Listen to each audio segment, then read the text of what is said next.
I have a confession to make to all of you. I am genuinely in love with Anne Frank. She was beautiful, witty, and graceful young woman who light was snuffed out far too early. I frequently fantasize about being Peter Van Pelt hiding with her. Oh God, just imagine deflowering that sweet girl on a lazy Amsterdam afternoon, lying and learn what each other's bodies were for.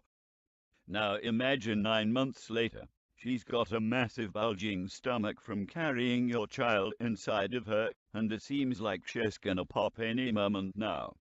Her popped belly button makes it look like she's got a giant third boob, where her stomach once was. She waddles around and can barely move half of the time. She's developed an insatiable craving for your dick, and you've likewise developed a taste for her pussy. You are both cooped up in an attic all day, have nothing better to do besides fuck like an unsustainable third world population. You lie down on your back, she strips off her almost comically too small clothes and kneels on top of you. She grabs a hold of your rock-hard cock, inserts it deep inside of her, and begins to ride you like a stallion. You feel the pressure from her incredible weight and huge round belly bearing down on you, but the indescribable pleasure of her tight pussy throbbing on you cock negates any discomfort. You sink into her beautiful soul, into that secret place where no one dares to go. After 30 minutes, you and her are both moaning with ever greater intensity. You know it won't be long now. Suddenly, you feel your cock shaking like a V2 rocket, and the orgasm reaches its climax as your cum literally explodes like an 88mm at round inside her Sherman tank, blowing the turret right off. You and her both join as one, souls screaming from the sheer ecstasy. As the elation wears off, she lies next to you.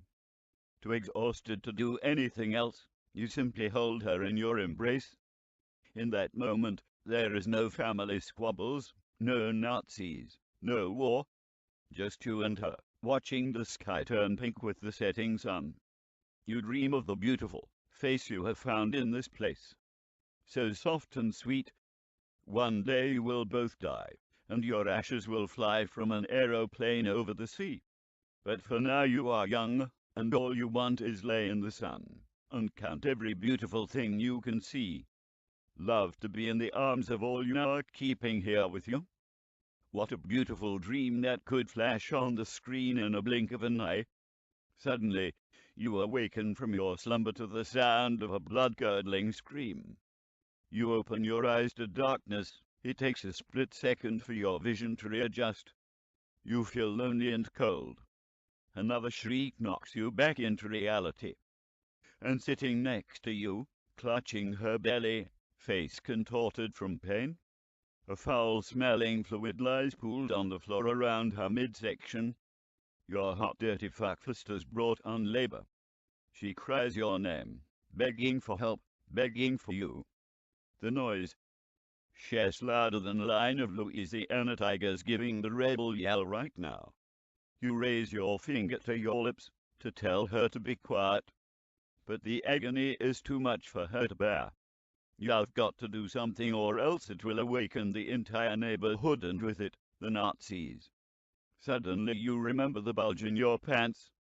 You've got morning wood. It's not the best gag, but it will have to do. You stand up, squat like a slave, using her belly as an impromptu stool, grab your still cum-crusted cock, and shove it right inside her mouth. At first, she tries to scream even louder in surprise, but your circumcised 100% plus kosher dong blocks her windpipe, reducing her screams to a barely audible gurgle. Suffering from unbearable pain, she bites down on your meat with each contraction.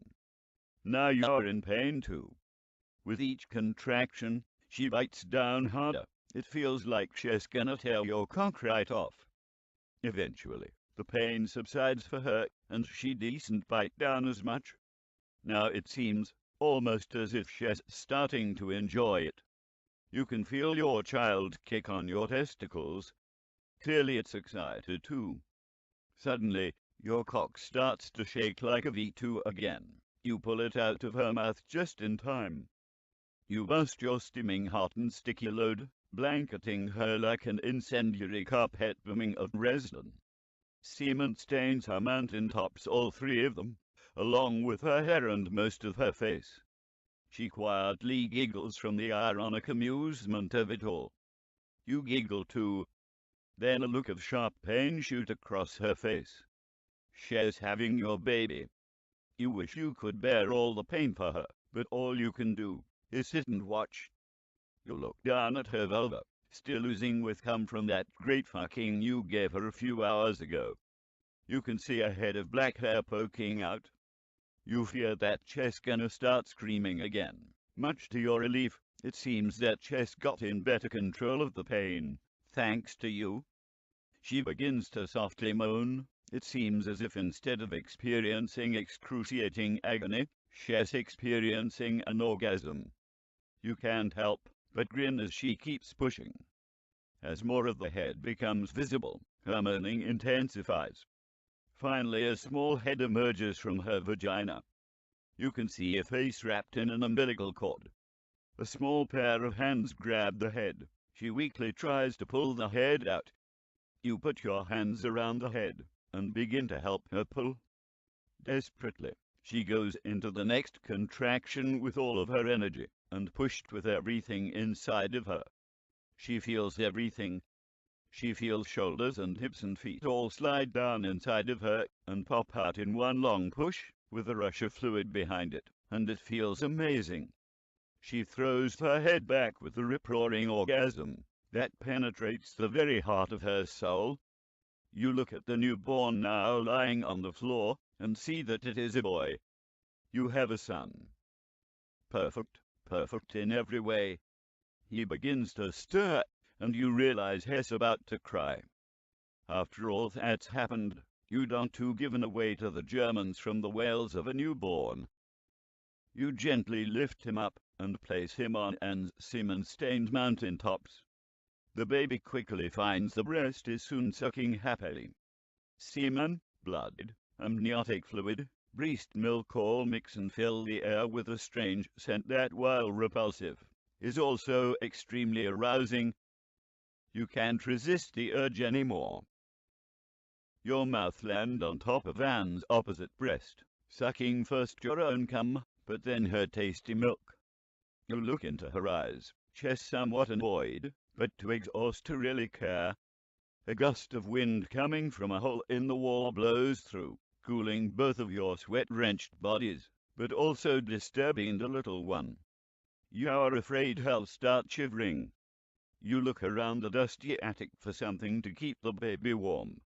You settle on Anne's fur winter jacket, having sat unused for the past 2 years. You know Anne will definitely not be happy that you ruined her favorite coat, but it's for the best. She hasn't been able to fit in it for the past 9 months anyway. You carefully wrap your little one in the coat and hand him to an exhausted Anne. She continues to quietly feed him. You notice the dead silence for the first time. Not even the other occupants of the annex, mere feet away in the next room, were roused. You feel a sense of relief. You are safe, for the moment at least. Eventually you curl up next to her quietly and begin to doze off. Your secret sleeps in winter clothes. Tomorrow you can find a way to explain the night's events to your parents and hope they don't kill each other. You can somehow find a way to get your little bundle of joy to safety. But tonight, you just rest. Your first night as a family. Oh God, just thinking about this is making me rock hard. The hardest I've ever got in. Oh, I think him gonna dash. Comes in diary.